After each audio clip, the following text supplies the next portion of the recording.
Hello hi అందరికీ నమస్కారం. ఇది computer work blouse. Pink colour మీద గ్రీన్ కాంబినేషన్, అక్కడక్కడ గోల్డ్ ఫ్లవర్స్ వచ్చినాయండి. మొత్తం ఇది బ్యాక్ మొత్తం ఆల్ ఓవర్ వర్క్ వచ్చింది. చూడండి మొత్తం ఫినిషింగ్ అయితే చూడండి ఎంత నీట్గా ఉందో. ఇది ఫ్రంట్ నెక్ కూడా చూడండి బార్డర్ ఎలా వచ్చిందో, ఎంత ఫినిషింగ్ ఉంది. ఇది మగ్గం వర్క్లో వస్తుంది ఎక్కువ. ఇలాగా చూడండి బ్యాక్ మొత్తం ఆల్ ఓవర్ అంతా వచ్చింది. క్లాత్ వచ్చి హాఫ్ పట్టు మీటర్ పావు ఉంటుంది. ఇవి హ్యాండ్స్ చూడండి ఫినిషింగ్ అది నీట్గా ఎంత నీట్గా ఉందో చూడండి ఒకసారి.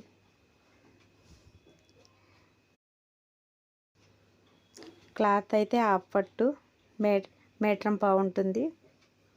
మా కలెక్షన్ నచ్చినట్టయితే సబ్స్క్రైబ్ చేసుకోండి. నచ్చినట్టయితే స్క్రీన్ మీద నెంబర్ ఉంది, వాట్సాప్కి స్క్రీన్ షాట్ తీసి పంపండి. Thank you. Watch the video.